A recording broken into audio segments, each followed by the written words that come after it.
Hi hello friends, ఖతర్‌లో అయితే pasta ఎలా చేస్తారో చూద్దాము. ఫస్ట్ అయితే చికెన్‌ని చిన్న ముక్కలుగా కట్ చేసుకొని కడిగి పక్కన పెట్టుకోవాలి. అండ్ సగం ప్యాకెట్ అయితే పాస్తాని కూడా తీసుకోవాలి. అండ్ ఒక ఆనియన్‌ని తీసుకొని సన్న ముక్కలుగా కట్ చేసి పక్కన పెట్టుకోవాలండి. అండ్ ఒక టమాటాని కూడా తీసుకొని ఇలా పేస్ట్ చేసి పెట్టుకోవాలి. అండ్ కావాల్సిన మసాలాలు అయితే పప్రికన్ మసాలా అండి, పప్రికన్ మసాలా అండ్ ఇదైతే మిరియాల పౌడర్ కొద్దిగా అండ్ సాల్ట్ రుచికి తగినంత. ఈ 3 అయితే పక్కన పెట్టుకున్నాను. అండ్ దీంతో పాటు ఆ తర్వాత అయితే ప్యాన్ పెట్టి ప్యాన్‌లో ఆయిల్ వేయాలండి. ఆలోపు మనమైతే పక్కన వేరే దాంట్లో అయితే వేరే గిన్నెలో ఇలా వాటరు అండ్ ఉప్పు అండ్ మిరియాల పౌడర్ అండ్ వేసుకొని పాస్తా ఉడకబెట్టుకోవాలండి. ఆ తర్వాత అయితే మనం ఫస్ట్ పెట్టుకున్న గిద్దర్లో అయితే ఆయిల్ వేసుకొని ముందు కోసి పెట్టుకున్న ఆనియన్స్ అయితే వేసి ఇలా బ్రౌన్ కలర్ వచ్చేలా ఫ్రై చేసుకోవాలి.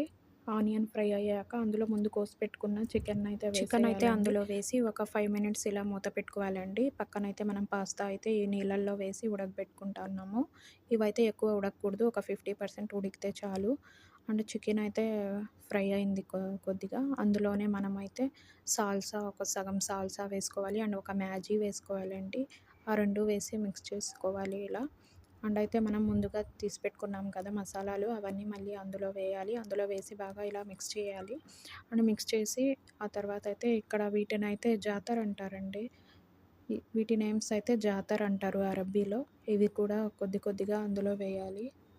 జాతర వేసి మిక్స్ చేసి ముందుగా పేస్ట్ చేసి పెట్టుకున్న టమాటా అండ్ అల్లం పేస్ట్ కొద్దిగా వేసి బాగా ఫ్రై అయ్యాక అందులోనే ముందుగా ఉడకబెట్టుకున్న పాస్తాను కూడా అందులో వేసి మిక్స్ చేయాలండి. పాస్తా అందులో వేసి మిక్స్ చేసి